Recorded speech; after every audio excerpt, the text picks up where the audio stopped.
is a native of Lagos State, Nigeria, an academic and an educational consultant. He is a 150 Fellow of the Royal Commonwealth Society, non-resident Fellow of the Nigerian Global Affairs Council, a 2021 Carrington Youth Fellow, and a 2022 Open African Power Fellow. He holds a bachelor's degree with a first-class honors in biology from the Federal University of Technology, Akure, in 2010. He then went on to win the highly prestigious Commonwealth Scholarship twice. Let me say that again.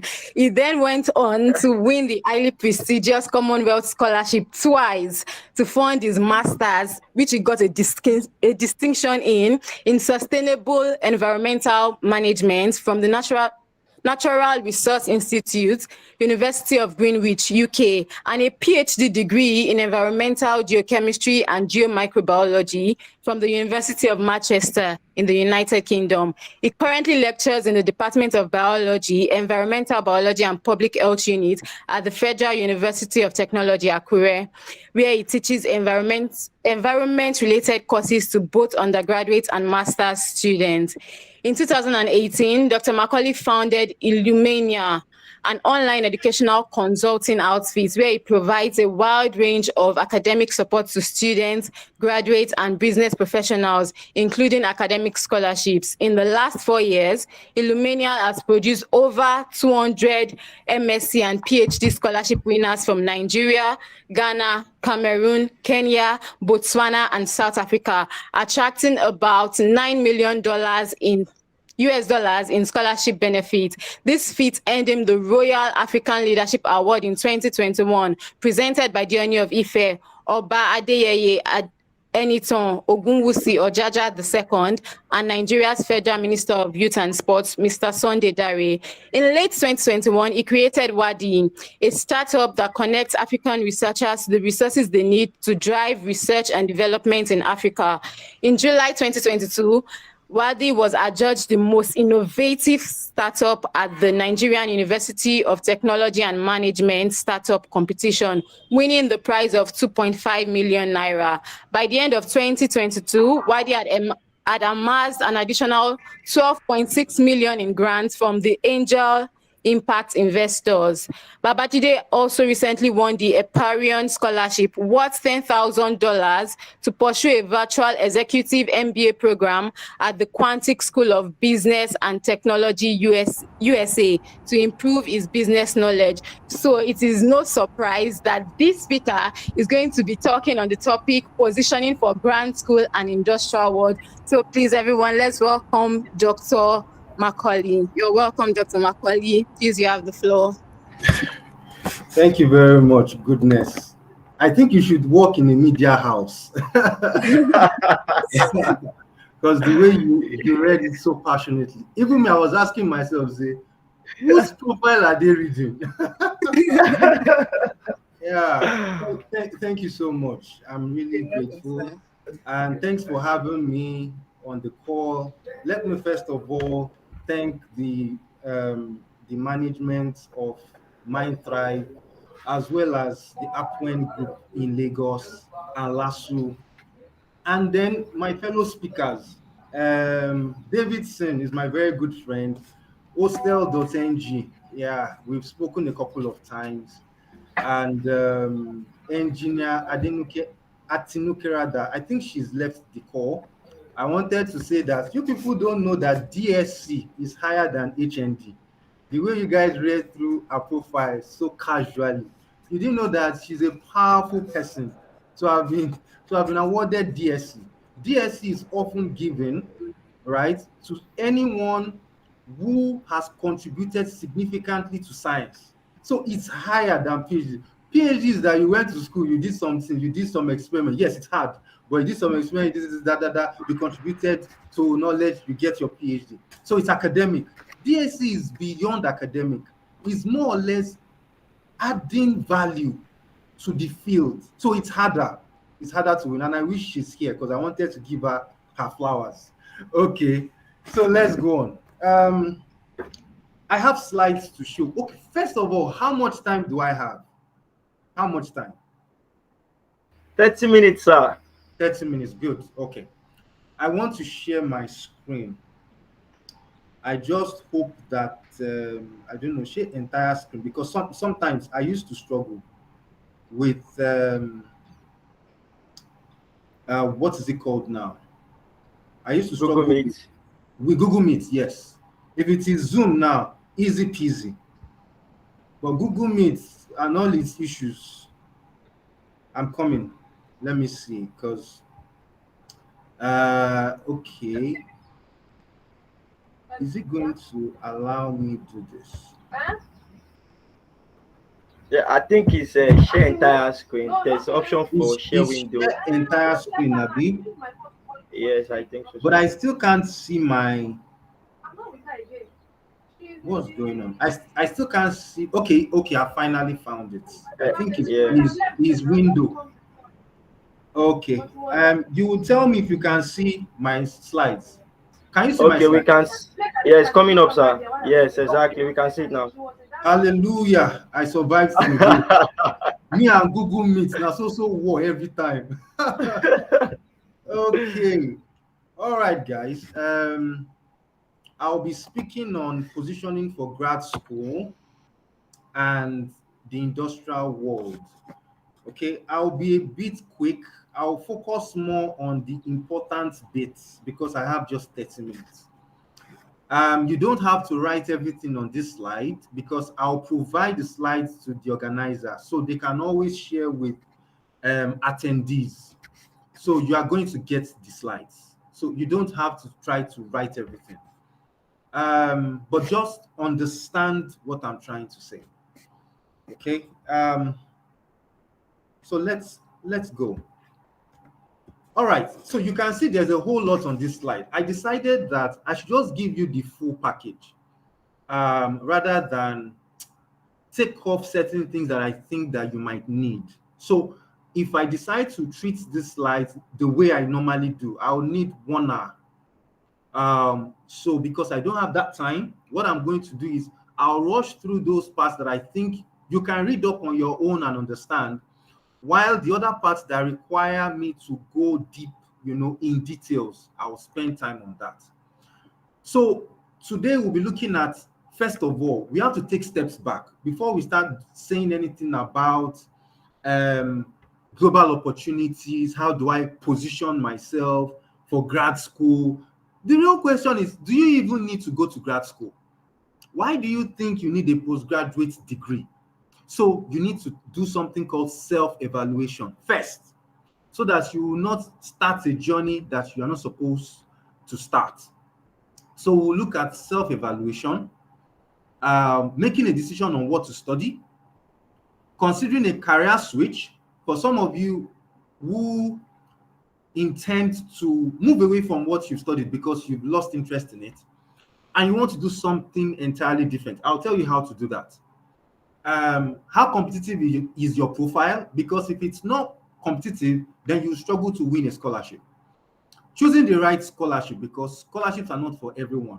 Scholarships are not for everyone. Scholarships are not for everyone. I had to say that 3 times. Getting your documents ready, so you know the kind of documents you need to get to start applying.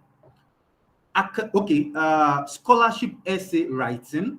I will tell you a framework that I normally use in order to write, a scholarship worthy essay. Then academic CVs, a typical structure of how an academic CV should look like.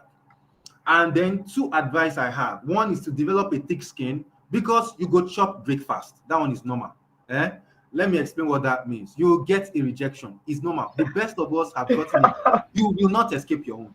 Okay? So when you get it, just sulk for 3 days, pick yourself up and keep applying.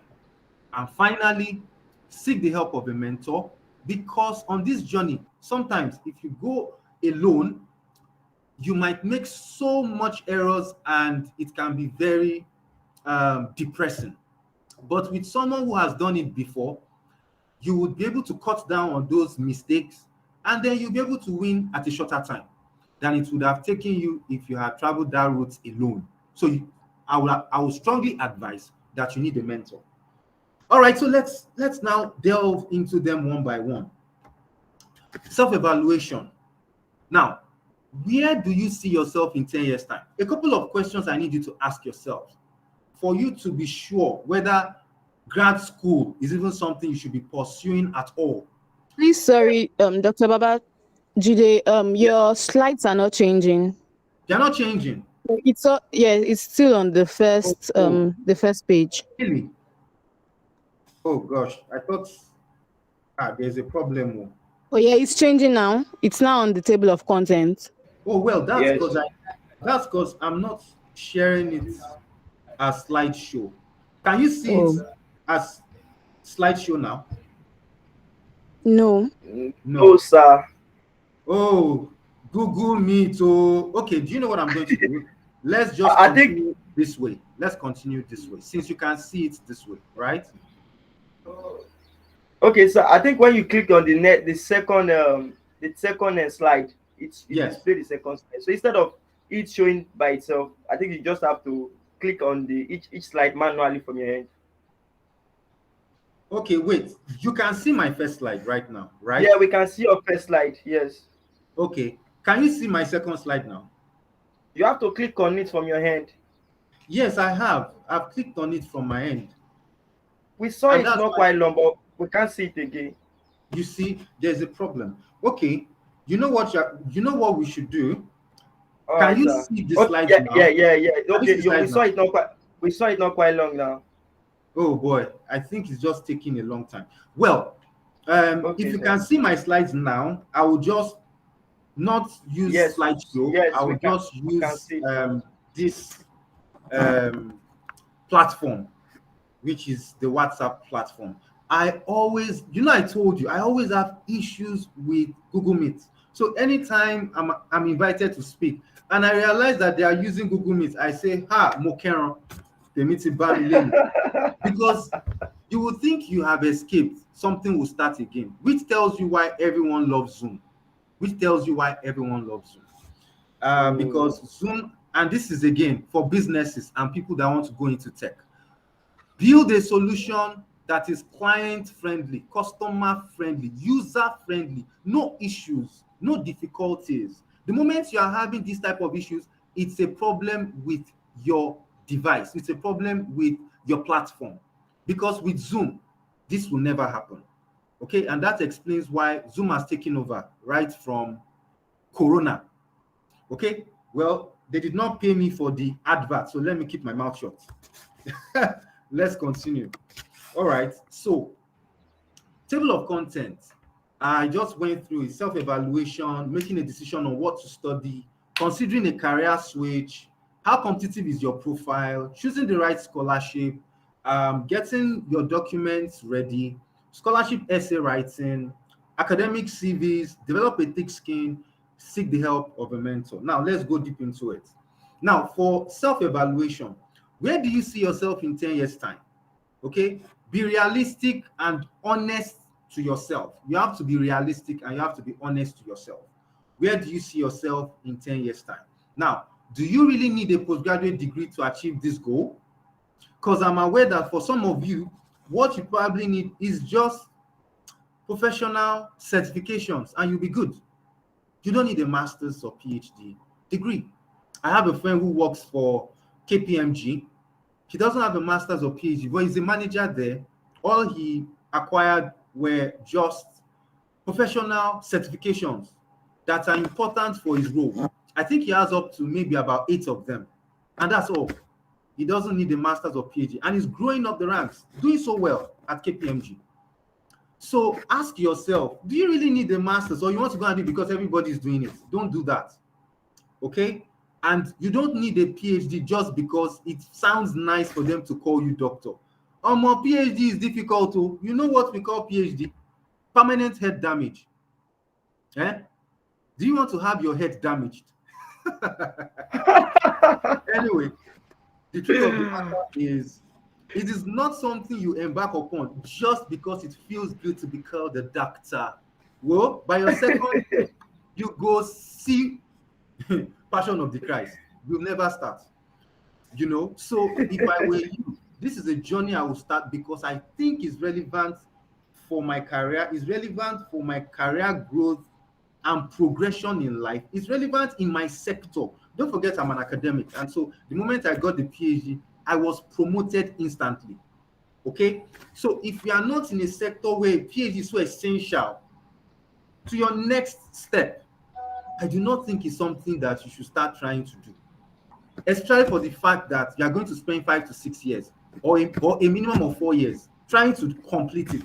That's a whole lot of time. Trying to do something that will not eventually, make a lot of meaning in your future. And it's expensive. So it's something I would want you to think very carefully before you embark upon. Now, what specialization will enable you reach this goal? Think about it. What additional assistance or network do you need? And if your financial resources cannot get you there, can you take advantage of the benefits of scholarships? And finally, are you willing to put in the work? Now, applying for scholarship is a whole lot of work. So if you are not ready to put in the work, just forget about it. There's no need. Don't bother.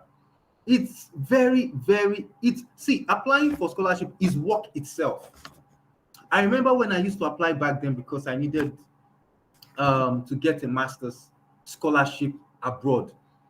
I rented a 2-bedroom flat, and I remember that in the compound there are about 4 flats there. I'm the only single person there. The others are married. And I remember that when I put on my gen stays overnight, because technically what I do is I'm in FUTA, because FUTA had taken me as a young staff.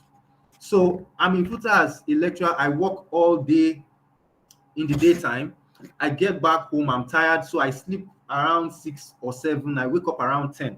Then I start browsing the net, looking for opportunities and applying, submitting my applications. So my generator is always on till around 3 a.m. And then my window where I work, my laptop is close to the place. So they technically see me, I would also roll up the curtain because yes, now I want ventilation. So I'll roll up the curtain. So technically, you know what was happening? My lodge colleagues, other people in the other flat, do you know that they were having a conversation and saying, it be like, say, that guy waiting for that flat, na Yahoo boy. Na Yahoo boy, because waiting go make person to they carry laptop, they browse every night till 3 a.m. Now why they do? Stereotype.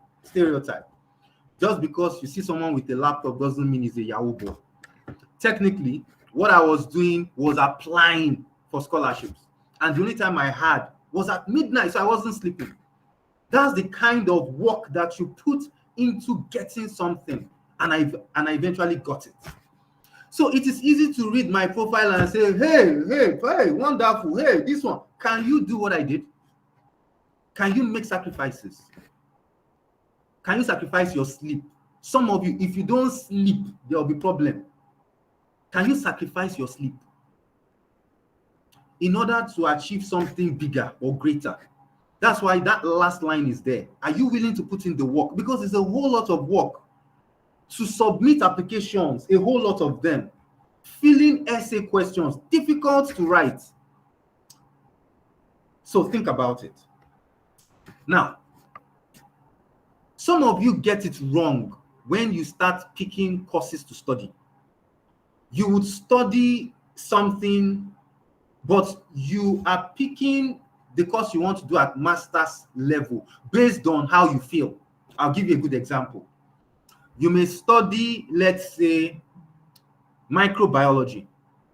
When it is now time to do your master's, you will now say, and I love data analytics, so I'll do my master's in data analytics without having any form of experience in data analytics. They will not pick you because you are a mismatch. They won't pick you. You are a mismatch. What you studied is microbiology, and you have no post-graduation experience in data analytics. How do you think the scholarship sponsors will feel, or the committee? Do you think they are stupid? They are not stupid. They are going through every document you submitted, scrutinizing it line by line, and they will find you out that you've done nothing remotely connected to data analytics. So why are you interested in it? That's why you will not get it. So don't ever pick a course based on desire. Oh, I just feel like I have a desire. No, don't do that. You will never be picked. Now, that's group one. Group two, those that study courses that are very broad. So when they are now looking for such courses abroad, then they struggle. Like a lady that told me, sir, I can't find my course abroad. And I said, are you sure? What did you study? Mass communication. Okay, so you're looking for mass comm, Abi, in UK. Sorry, dear, you won't see it. But you will see media and journalism. You will see media and communications. You will see global communications. My dear, now the same papa born all of them. Oh yeah, pick one. So what I'm saying in a nutshell is, don't think out of the box and don't think exactly what you did in your bachelor's you must be looking for at master's level. Oh no. One thing you will notice very quickly is in the Western world, they coin, the nomenclature they give their courses is fanciful and different. Let me give you a good example. What we call environmental microbiology in Nigeria is what they call geomicrobiology in Manchester. That's why my PhD is a combination of two fields, geochemistry and geomicrobiology, right? It's just to make it sound different, but it's the same principle. What's geo? Geo is earth. What's earth? Is it not your environment? You see, so think out of the box, okay?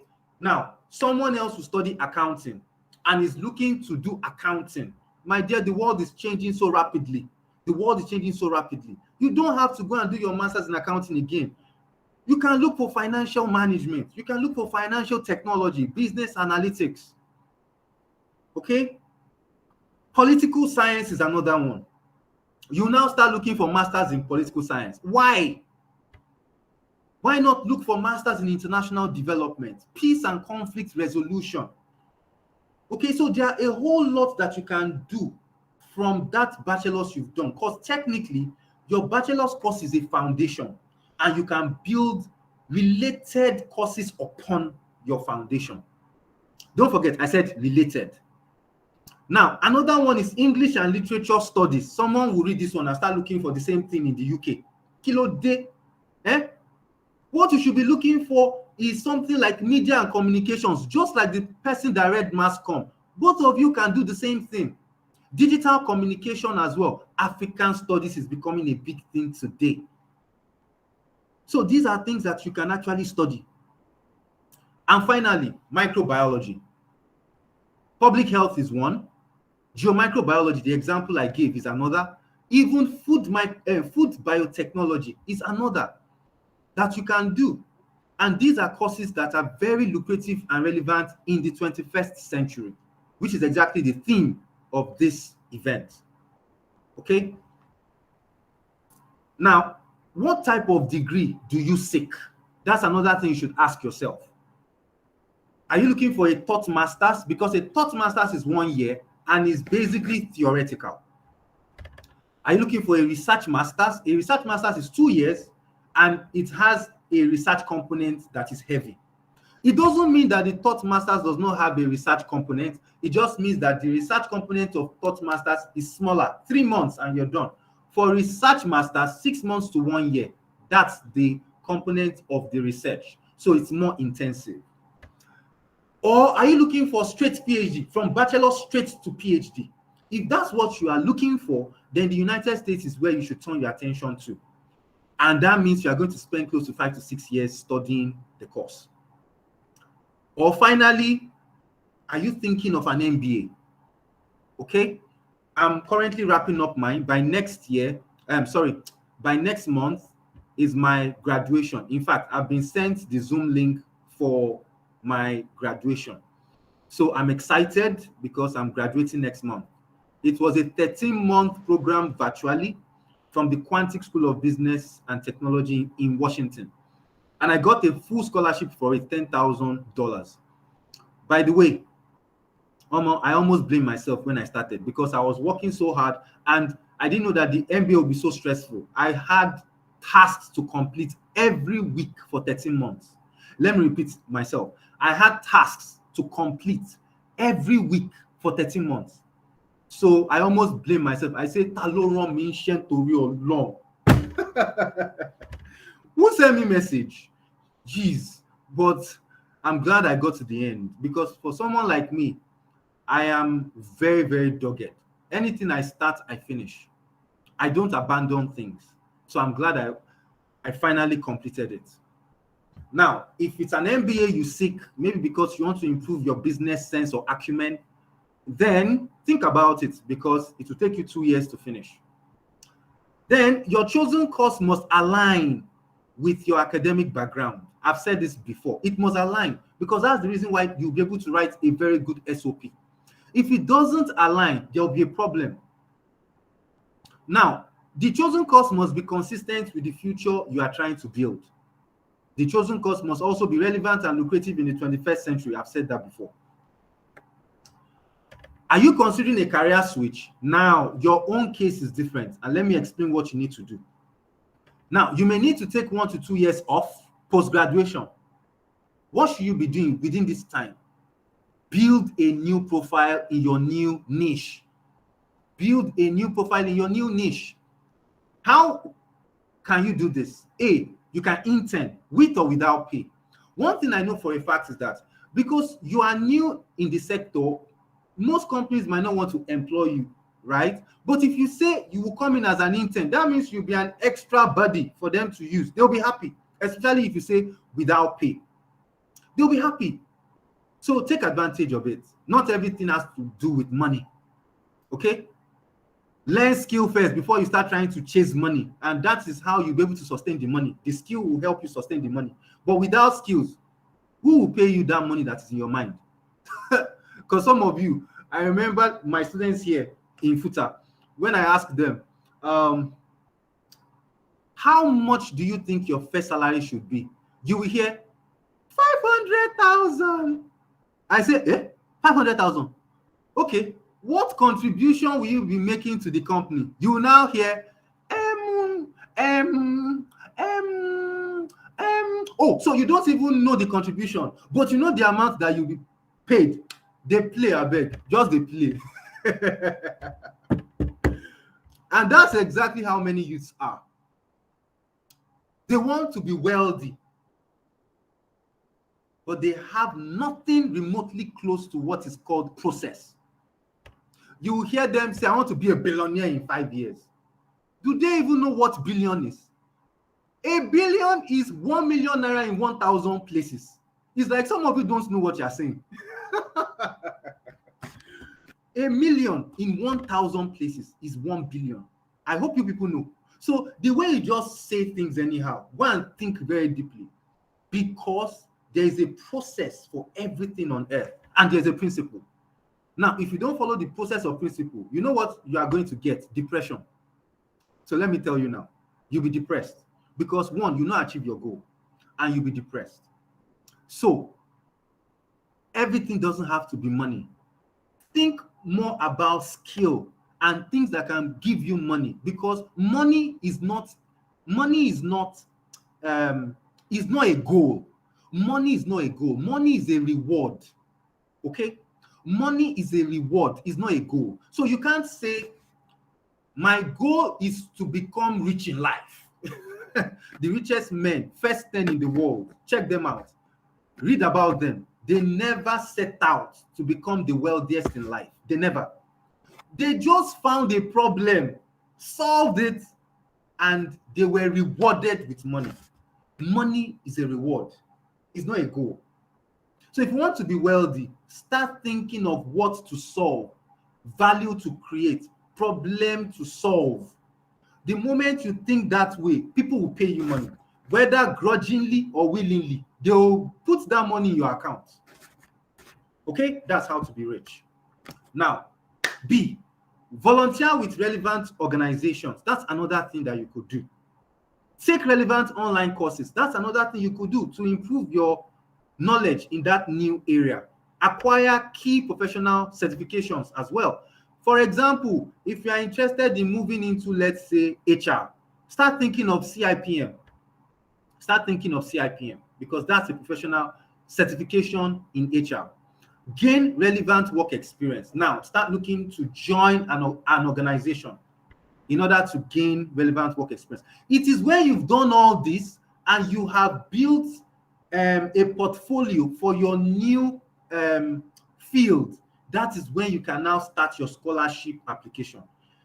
If you've not done any of this and you just want to jump into scholarship application, you will chop breakfast though. I'm telling you, you will chop breakfast because they will be looking at the fact that your profile does not reflect the course you have selected.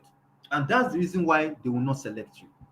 Now, ensure that just by looking at your CV, the transition to your new field will be obvious because they'll be able to tell that, oh, she studied engineering, but she's now in business. That's why she wants to do an MBA. It will become obvious. Okay? Next slide. How competitive is your profile? Now, I've been doing this thing for about a decade. So I have some things that I have formulated by myself, and it's been working over the last 10 years. It's worked for myself, and it's worked for over 200 people that I've assisted across Africa as well. Now, the first one I want to tell you is Macaulay Scholars profiling format. I have a profiling format I use. When you come to me and you say, sir, is it possible that I win a scholarship? I will profile you. And I will use it to know whether you are scholarship worthy or not. Now, there are 11 points here. If you can score 5 over 11, then you are scholarship worthy. If it is less than 5, start working or keep working. What's number 1? Your CGPA. Now, for those who do not use CGPA, like those in medicine, check out your overall average percentage. What should you score? Anything above 2.1, 2.1 and above. So if you have a 2.2, start knowing that you have a problem there. Already, CGPA is going to be low. So that means you cannot use it. You cannot count it. The only time you have to count your CGPA is if it is 2.1 or above. Let's go to point number 2. Previous academic laurels. Have you won a scholarship before? In my own case, I won Total. I won Federal Government of Nigeria scholarship. I also won as an undergraduate in FUTA. I also won. I'm a member of Redeem Christian Church of God. So Redeem has this scholarship they give for their members called what's it called again? Christ the Redeemer's Ministries scholarship, and I got it twice. So I had these 3 scholarships, that I have won. And I displayed it in my Commonwealth scholarship application. I'm sure it was part of the reason they said, this guy has been winning scholarships before now. They must have been seeing some things inside him. So let's trust that he will do well. So they took a chance on me. And today I'm proud to say that they are happy they took a chance. Because last month, they interviewed me. I mean, the Commonwealth Scholarship Alumni group in the UK. They interviewed me last month to hear more about what I've been doing since I completed my Commonwealth scholarship through the PhD that I've done. And it's because they wanted to write a report to the UK government in order to convince them to continue to fund the Commonwealth. Because the only way the UK government will continue to fund it is if they can show that they are achieving the outcome that they have set out to achieve, which is the scholars are returning to their home countries and they are contributing to development there. So they chose me as one of the people to profile in order to convince the UK government to continue to fund the Commonwealth. And I was so proud of myself. Okay? So I would need the person speaking to use herself. Or please. Sorry, Zainab Shita, please, can you turn off your mic? Yourself, please. All right, you can continue, sir. Thank you so much, sir. Sorry, Thank you. Now, so the second point or the third point there is relevant internship. Now, if you've interned with an organization or a summer school or that is relevant to the course that you're applying for, please score yourself 1 point. Relevant work experience. If you currently work in a place where the experience you are gaining is relevant to the course you've selected, please score yourself 1 point as well. Membership of relevant professional bodies.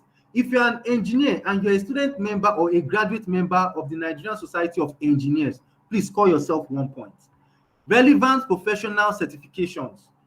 Let's say you are interested in environment and you have HSC, that's health, safety, and environment 1 to 3. Or you are interested in project management and you have your PMP. Or you are interested in HR and you have your CIPM. Please score yourself 1 point. If you have attended conferences where you presented, not that you went there to go and warm the bench, you presented, then score yourself 1 point. If you have published academic papers relevant to the course that you are applying for masters, score yourself 1 point. Now, if you've taken short courses or online courses relevant to the course you are applying for, score yourself 1 point. If you have leadership or voluntary experience, it doesn't matter in what exactly, as long as you have leadership and voluntary experience, please score yourself 1 point. And finally, if you know that there are people in your network, fantastic individuals that can serve as referees and write you a very lovely reference letter, because they assess reference letters and they score reference letters. Let me tell you, they score reference letters. So don't trivialize it. They score it. So if you have fantastic people in your network that can write you reference letters, then score yourself 1 point. That's 11 points in total. If you have 5 over 11, then you are good to go. If you have less than 5, then please look at this list and see the one you can do to top up. If you have more than 5, then what are you waiting for? Why haven't you sent that scholarship application? So this is the Macaulay Scholars Profiling format that I designed, and I use it to profile my clients or to profile my mentees when they come to me. When I ask you all of this and I get the information from you, I will know whether I should proceed with assisting you with the scholarship or I should tell you to go back to work. Okay? Now, the next thing I want you to think of is choosing the right scholarship, because you are not supposed to choose every scholarship. Don't just be applying for all scholarships. No. Why? You see all these scholarships I put here: Erasmus, Gates, Cambridge, Schwarzman, Chevening, Commonwealth, PAU, Felix, Rhodes, MasterCard, Wellcome Trust, Hong Kong PhD Fellowship, that. There are a whole lot more. These are the ones I could just get my hands on. Now, they are candidate specific. They are candidate specific. What do I mean? They design the scholarship for particular demographic. You must fit in that particular group for you to win. I'll give 2 examples. For Commonwealth is very big on academic excellence. That is the reason why 90% of their winners are first class. It's no joke. I'm telling you a fact. You can take it to the bank. I said it with my full chest. 90% of Commonwealth scholars are first class graduates. Okay? That means with a tutu, you won't even stand any chance. You won't even smell it. I can tell you for a fact. So you should know the kind of scholarship that you're applying for. Chevening is the exact opposite of Commonwealth. Chevening does not care about your CGPA.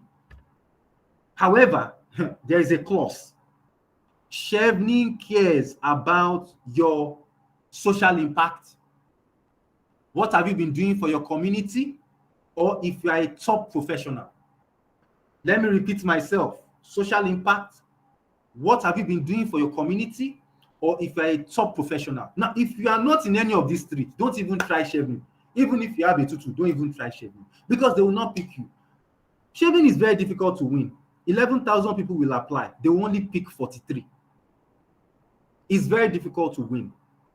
Okay? And I know many people that have tried like 3 times before they won. So take note. MasterCard, they are big on combination of academic excellence and something you've done, work experience. A combination of the 2 is important. When you look at their essays, you will see that they want you to write about your work experience. What have you done in the workplace? And they want you to also write about your academic experience, what you studied, the course you've done, the skill sets you have that, you know, is relevant to the course that you're applying. So it's a combination of the two for MasterCard. Erasmus, on the other hand, is very big on work experience. You can have a first class, but if you cannot top it with some experience, it will be difficult for you to win Erasmus. It's the reason why for Erasmus, many 2-1 can beat a first class. But you can't try it with Commonwealth, because Commonwealth does not care about your work experience. Commonwealth cares about your academic excellence. You see what I'm doing here? I'm telling you what each scholarship, what they want, what they are looking out for. That's why you should be careful and understand what scholarship to apply for. But if you don't have a mentor that can guide you and say, don't do this one, do that one, you would have applied like a mad person. You are just shooting your shots sporadically. You will not hit a target. Okay? And that's how I did my master's. 25 applications, I lost 23 because I didn't have a mentor. Today, I've become that mentor I never had. And the clients who come to me, they don't have to do 25. 3 is enough and you will win. Because I will teach you how not to make the errors I made. Now, the scope of the scholarship must accommodate your course, demography, and region. You must be willing to meet the clauses or conditions attached to the scholarship. Because for some of the scholarships, they come with conditions, like Chevening and Commonwealth. You must return to your home country. If you know that you don't want to return to Obodo, Nigeria, you better don't try the two of them. Just try MasterCard or Erasmus, because for these two, you can stay back, nobody cares. But Chevening and Commonwealth, you must come back home. So think very well before you start applying for these scholarships. Finally, you must be sure that you meet the eligibility criteria and the selection criteria. Let me quickly differentiate the two. Eligibility criteria, as I used to tell people, is, let's say, they are trying to weed out the people that will enter into a room. Okay? You have to enter into a room. Okay, no. Let me put it this way. To enter into a house. They don't want everybody to enter a house. They only want to select a few people to enter into a house. Eligibility criteria will be set up so that a lot of people can enter into the house. When people have now entered into the house, they will now put together a selection criteria for people to enter into a particular room. And that is where the scholarship is. The scholarship is inside the room, inside the house. They will now set up a selection criteria for all those that met the eligibility criteria, and then they start selecting from within the house for those that will enter into the room. Eventually, you will see that the people outside the house might be 100,000. The people that will be inside the house might be 5,000. The people that will enter into the room might be 5.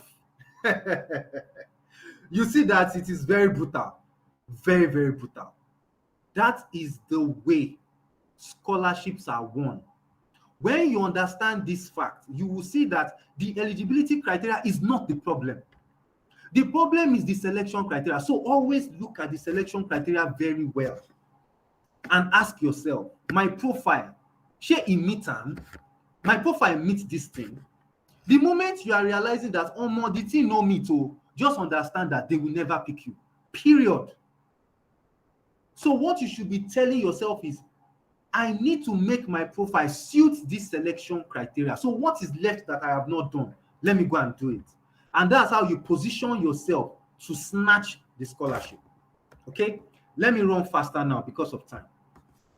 Getting your documents ready. I'll run through this because these are things that you should know. Number one is your original bachelor's certificate. Why? Some schools do not take statement of results from you. So take note. Official transcript, international passport, proof of English language. Now, some schools will tell you that since you studied in an English-speaking country and the language of instruction in your school is English, you don't need to write any English test. Just bring a letter of English proficiency from your school and it will suffice. If that is the case, then go to your school and get the letter. It's free. It's supposed to be free. Okay? Now, guys, give me a sec, please. All right, sir. All right, sir. Man, I hope I'm not the only one. Dr. Wajide is sharpening tables. Honestly, honestly. It's just as if he's screening me, like when you are going through a security door in the bank and you are being screened if you have any dangerous weapon in your body. That's the same thing Dr. Babajide is doing to me right now. It's a brutal evaluation, and no. I must say that uh, I hope everyone is getting the same feeling.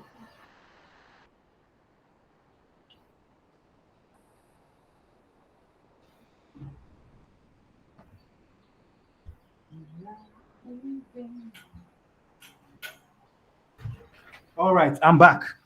I All right, apologize. sir. Yes, All I right, had sir. to quickly sort out Welcome something. back, sir.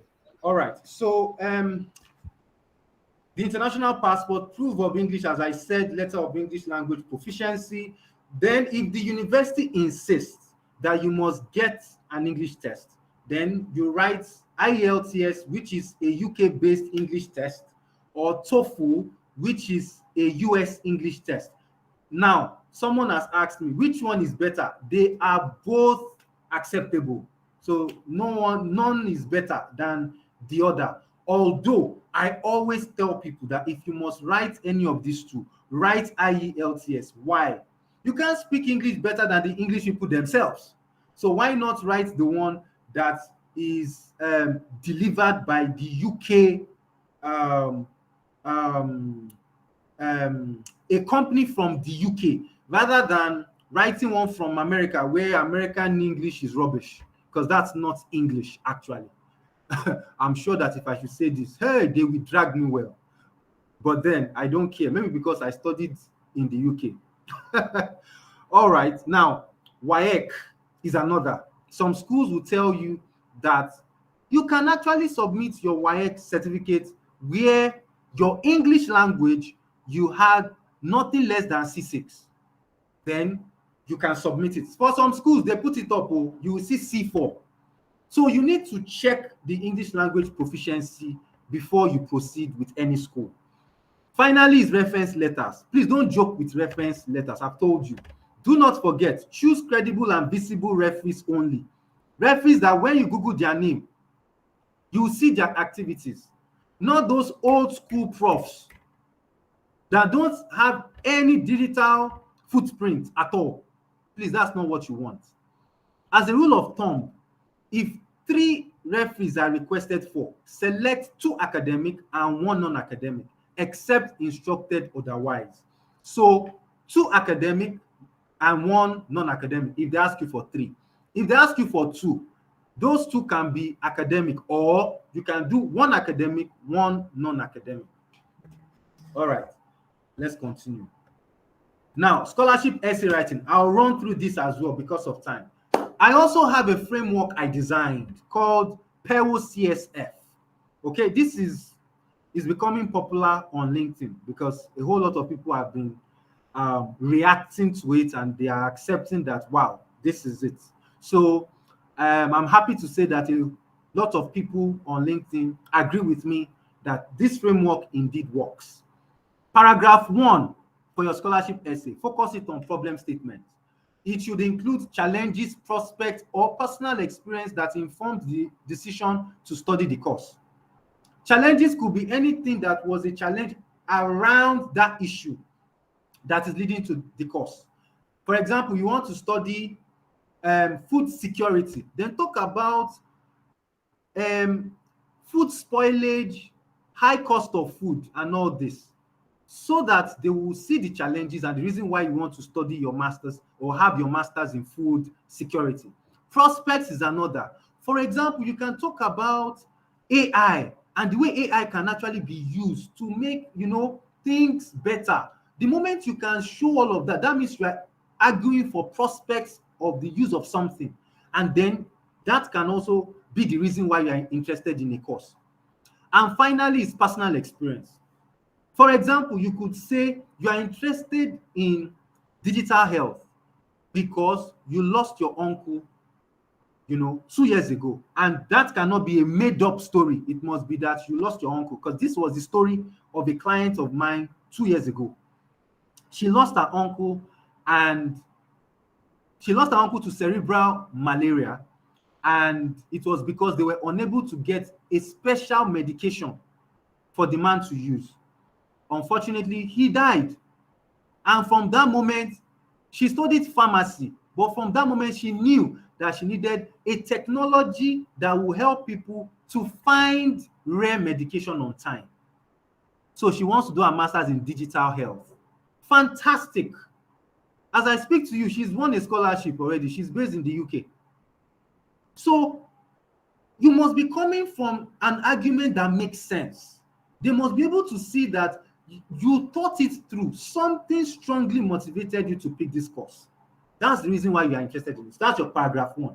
Paragraph 2, focus it on your education, work experience, and others. Others here mean things like skills gained, relevant online courses, leadership, and voluntary experience.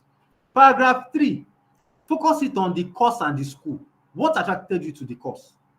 Why is the school unique? What is unique about the school? Why do you want to go and do this course in this school? Do not ever write a generic answer. Do not ever write things like, because of the quality of faculty. What does that even mean? Because of the school is a very good school with high quality research. What does that mean? That's generic.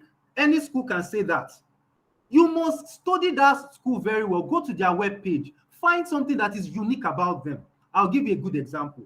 If you are interested in international development and you apply to University of Sussex in the UK, you can clearly say University of Sussex is the best university for development studies in the world. Nobody can claim that. It is only Sussex. So you must say something that is unique to that school. And for the course, you must go and read up the curriculum. Check something in the curriculum that excites you.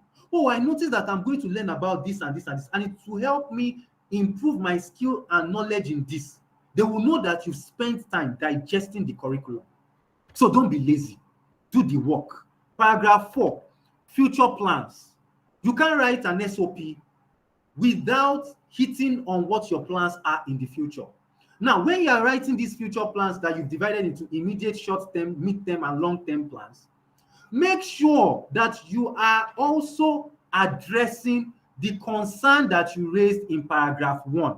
Don't forget that you raised the concern in paragraph 1, that it inspired you to choose the course. When they now look at your paragraph 4 and they realize that you don't even intend to solve that problem, they will know that you are a scam. It means you are a scam. So this is a secret. Paragraph 4 and paragraph 1 must align. Because you must use your paragraph 4 to show them how you intend to solve the problem after you finish your degree. Because you've already told them about the problem in paragraph 1. Okay, so take notes.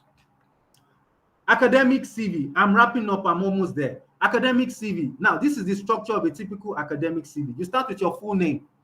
In addition to your full name, you should have address, email, mobile number, and your LinkedIn link. The link to your LinkedIn. Only. That is all. Don't put your gender, your date of birth. No, please. Delete. Full name, address, email, mobile number, LinkedIn link, period. After that, next line, research interest. Put it as bullet points. What are research? And you can put maximum of 3. Those 3 research interests, please, they have to be related. You don't want to put 3 research interests that are too far from each other. You will look confused. Okay? The 3 of them must be related. 4. Number 3, education. Okay? 4, work experience. 5, publications, if any. If you don't have a publication, put your bachelor's dissertation there. Okay? Skills and competencies, professional certifications, professional memberships, awards, honors, and recognitions, leadership and voluntary experience, and finally, references. For your references, please don't put people's names there. Don't say Professor Tingbati, Federal University of Technology, Department of Civil Engineering. Don't do that. Let me tell you why we don't do that anymore. We are now in the era of what?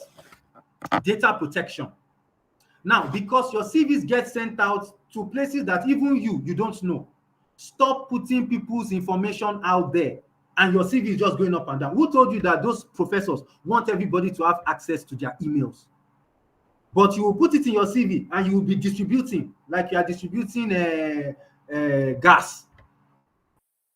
So in this era of data protection, do not put that information there. Instead, just say references will be provided on request or will be available on request. So if they now come to you and say, we want that information, now give it to the person requesting.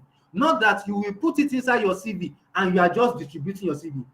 So that if you put my name there now, somebody will now call me out of the blues and I'll be asking, where did you get my number from? You'll now be like, I sha got it from one document, sha. Apparently, they got it from your CV that you have distributed like no man's business. So please, things are changing. In the modern day CV, we don't put all the details of referees anymore. Only a single statement should be there. References will be available on request. Develop a thick skin. It is normal to receive rejections. I received 23. During my master's, I did 25 applications. I received 23 and I won the last 2. Okay, I now turn to the person doing mini, mani, mo. Father has a donkey. Donkey died. Father died. Mini, mani. On a Commonwealth, Jared. That's how I ended up becoming a Commonwealth scholar. But when they were reading my profile, you will not know that I lost 23 applications. Abi? Okay, so I'm telling you now. You must never stop trying until you win. That's the spirit. Many scholarship winners you know today tried multiple times. Don't let them deceive you. They will only come out and tell you the good news. Oh, I've won Chevening, but they will not tell you that that was their 5th attempt. Okay? So please, know the truth now. So, develop a thick skin to rejection emails and never give up. My last slide. Ask for help. With the help of a scholarship mentor, you will save a lot of time wastage and errors. With the help of a scholar who has won the scholarship you intend to apply for, you will have an advantage over others. Because they know something that others will not know. And so you always have a step ahead of others. And finally, seek for help. Don't do it all alone. Because if you want to do it all alone, it's very likely you will make errors and you will not know. There will be innocent errors, but they have the potential to drag you back. So why not seek for help? And today, there are lots of channels and platforms that you can go to for help. So take advantage of them. Okay? Thank you for listening. Those are my contact details. On Facebook is Milton Babajide Macaulay. LinkedIn is Babajide Milton Macaulay PhD. Instagram is Macaulay BM. Twitter is Macaulay BM. So I'll stop sharing and I'll take your questions now. Thank you. Thank you so much, Dr. Babajide. I must confess that it's really, my eyes were really opened, and I want to thank you for this section. So without not wasting much of our time, so I don't know if you have questions, because me, I have questions. Yeah, okay, I think I can see Kehinde Oluwaseun raising up her hands. So that's Rebecca, the APWEN president, last week chapter. So Rebecca, can you go ahead? All right. So I at a point I needed to say, oh, Rebecca, you are doing rubbish. Like, what have you been doing? What have you been up to? Like, I just sat down and I'm like, Rebecca, and you're in 4th year. How do you make up for this? Because My God. I really wish I got this information maybe when I was in 100 level or 200 level or even 300 level. But I know it's not late. So I want to say a very big thank you for sharing so much, for being so passionate about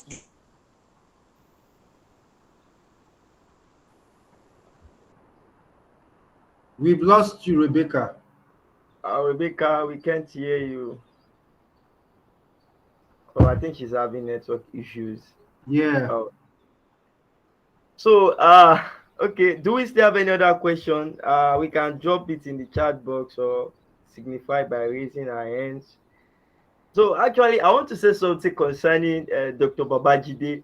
Honestly, when I went to his LinkedIn DM to tell him about this program, I was afraid because I know much about your profile. I'm like, who am I to come and who the hell am I to come into your DM and say I say hello sir, we want to have you come and speak at so event. I was very very afraid, but I chatted Dr. Babajide in the middle of the night and he replied. I wonder what he was doing there because he wasn't sleeping. And that actually motivated that if Dr. Babajide that has achieved this feat is still awake by this time of the night, no, there's no sleeping for me. So I actually want to say this to to appreciate your humility, your despite the feat you have achieved. I mean the great heights you have achieved. You see it as an inherent should I say calling to always want to mentor undergraduates, and with that you don't place any barrier. Everybody is open to you. Thank you so much, sir. Okay. Thank you so much for having me. Okay, Rebecca, can you have your mic unmuted now? So sorry, sir. We My lost you the other network time. I went think your network was fluctuating. off. Like, yes. My network was bad. So, sir, I'm saying a very big thank you for just coming up to do this, because I know for us it means a lot, because we know it's not at end to, but you still made our time to do this.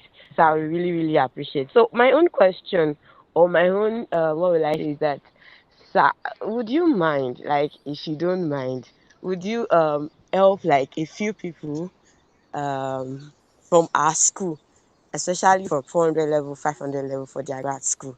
It's just like, sir, we need your help. Even if it's just a few, we can send out their list to you. Sir, if you don't mind. Thank you, sir. To send what? Send their name, like if you can help us, like for those that will be graduating, like I mean the 500 level students that will need help, like maybe Okay, for what kind of one-on-one help mentor. do you want? Like I mean those that are going to grad schools. For grad school. Okay, Like okay. I want to apply for grad schools. That's what I'm saying, sir. Yes, Yeah, sir. the only issue is that I'm extremely busy. I'm extremely busy. Let me tell you how my 24 hours has been. So this morning. So I went to work Friday, okay? And now at work, because as you grow up the ranks, they'll be giving you more roles, which is a good thing, but it's a bittersweet thing, because more roles is a good thing, that your superiors are seeing you, they like what you're doing, but then that means that there's no time. I was in my office till 7 p.m. Okay, and I had to rush home because 9:30 p.m. I had to attend to a Zoom meeting to Americans, because there are some Nigerians in America that I also talk to once a month. There are 21 in number. Now, they are signed up to a career platform, but the career platform found me on LinkedIn, called me, employed me as a career coach. So I speak to their audience once a month, and they pay me some money anyway. Now, and it's every last Friday of the month. So as I was rushing down home, I was thinking of 9:30 p.m. The moment I got home, I started working on the slides. And I still did that 9:30 to 11:30 p.m. Now, because of the time difference, that's why I had to do it at that time. After I was done, I slept off, woke up around 3 a.m. and started the slides for today's talk. Wow. Because I prepared this slide 3 a.m. this morning. Now, I have some slides, but oftentimes I do not really like repeating slides. especially if the topics are not exactly the same. So sometimes I'll make a new slide where I will take components of different slides and make up a new one. So that's what this slide is. I had to take components from different slides to make this one. Even though I have lots of slides that I can easily just say, I bet let me just pick one of my slides. But I really don't like repeating slides. So I would tell you as a fact that, look, I'm all over the place. I'm as busy as anything. So what you guys will do for me, the few of you that you said I should create time for, is you will do the work. I will just be talking to you on guidance. Do this, do that, do that. If you can do that, I have no problem. I would look at the note, but I will not have time to review your SOP. I can't even do it. Except to go through my company, then there can be a way to have that. But if you need someone to guide you, yes, of course, I'll be willing to tell you guys what to do and then tell you guys how to do it. It's just that I've gotten to a point in my life that I am just so busy. It wasn't like that 3 years ago, but it's getting harder. The more I'm going up the ranks, the more difficult things are getting. It's almost like the responsibilities are increasing. Okay? So that's the situation. Okay, sir. I think. All right, sir. I think. Okay. So I actually want to use that opportunity. Thank you very much, sir. You are welcome. Yeah. I actually wanted to use the opportunity to mention that My Tribe Africa has a program we call the Be Mentored. Yes, Be Mentored, where we pair undergraduates with industry leaders. So, for instance, now I have a friend of mine who is in 500 level currently in LASU or Joe. He was paired in the last Be Mentored program with Oladimeji Shotunde. I know him. Yes, I think he was an overall best in your school. Yes, sir. So he was paired with Shotunde, and Shotunde actually put him through everything he needed to do to prepare for grad school. So this is just another way we can go about it, because we know that Dr. Babajide Muti is a very, very busy man, and who knows, you could be very lucky. Dr. Babajide Muti can also be part of our next mentor, and you might be paired together with him. So let me even shock you. Commonwealth wrote me 3 days ago and told me that they've paired me with a scholar, Commonwealth scholar, that I should mentor since I'm an alumnus. See now, my problem no they finish.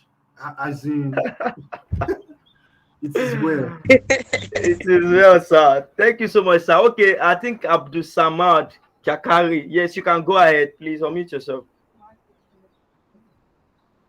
Yes, thank you very much. Although I joined in quite late, but then I've had things that I have never had before.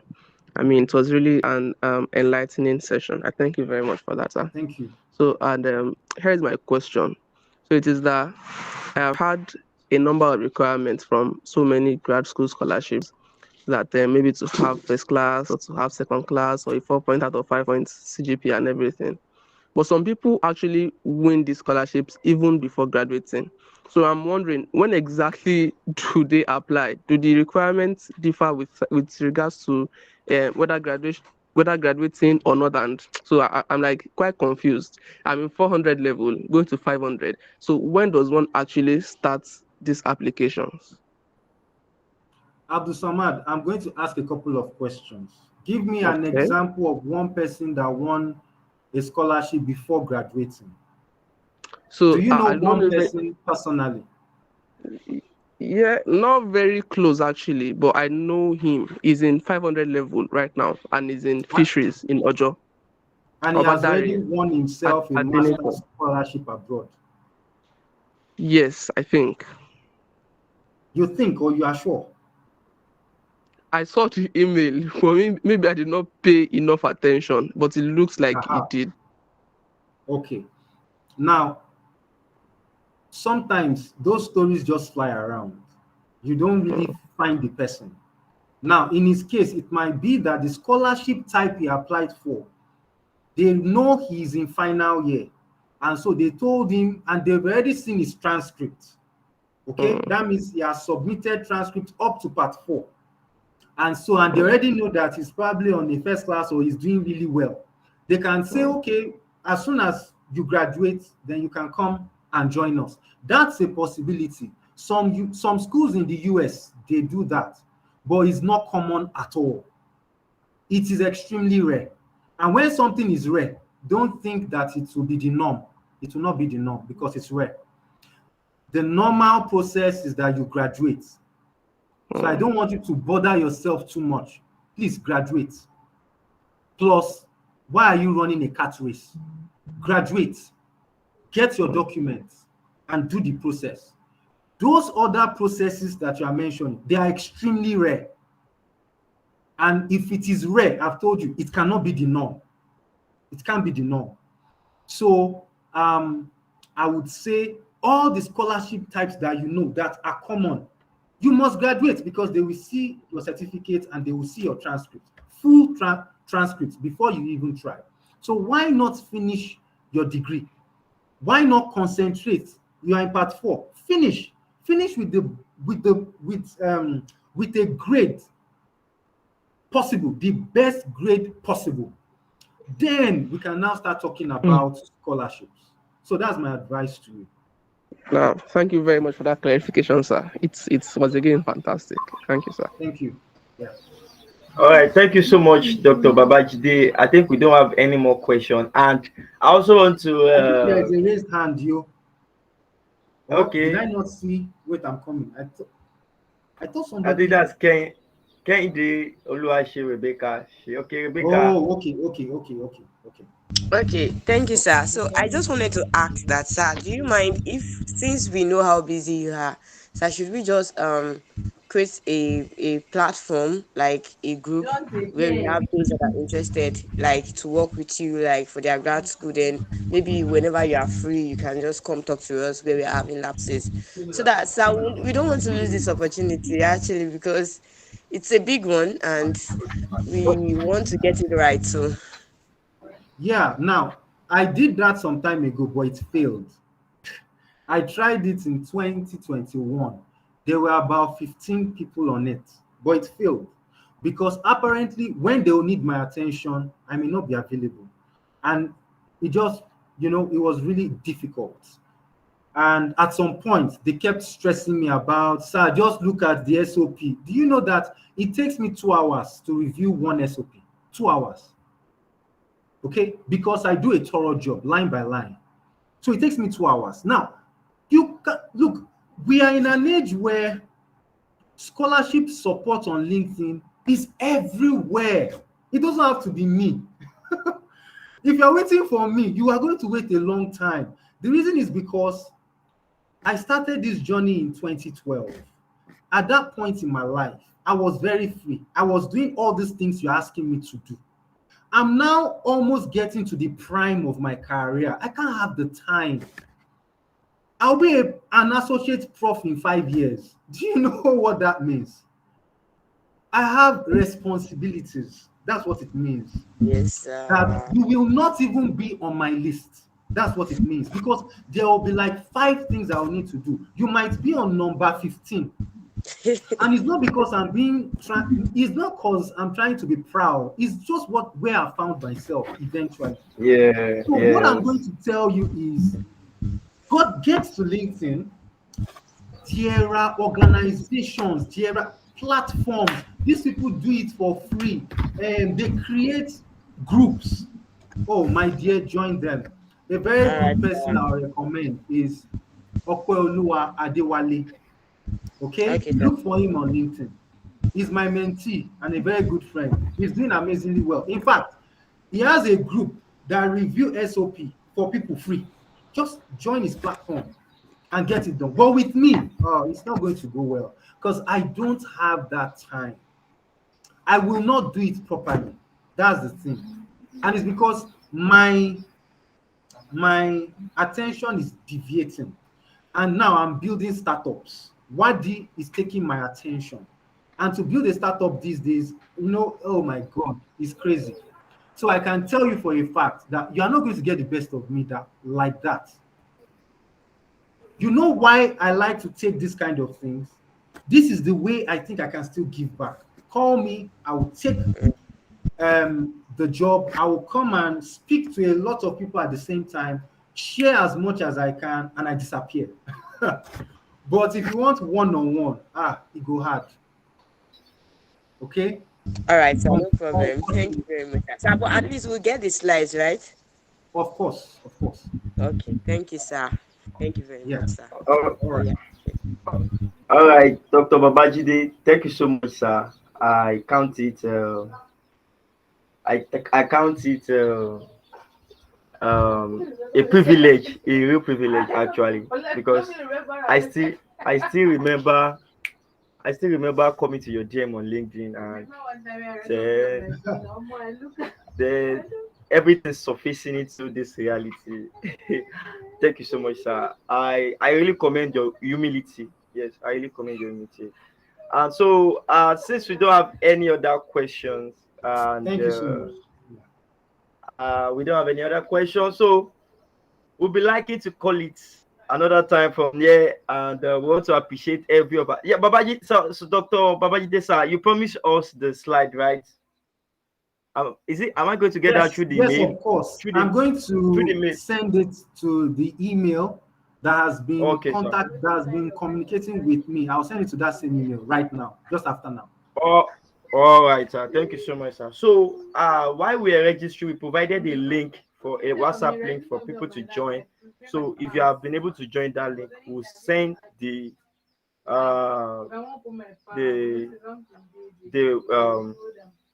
slide to the WhatsApp group. So, thank you, everyone. I want to appreciate Mr.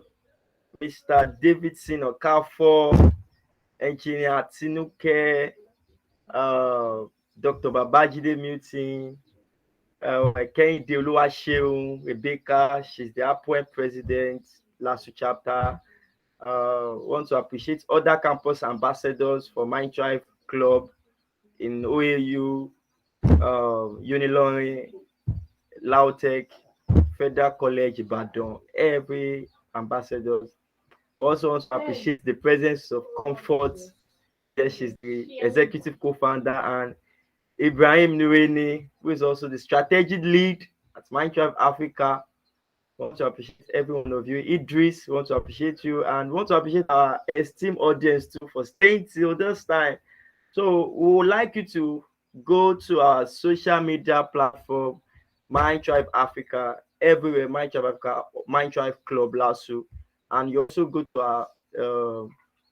our website, Minecraft Club, minecraftafrica.com, where you can get to read a lot about our upcoming programs and and get yourself prepared. We have the mentor program, where we pair mentors and mentors with industry.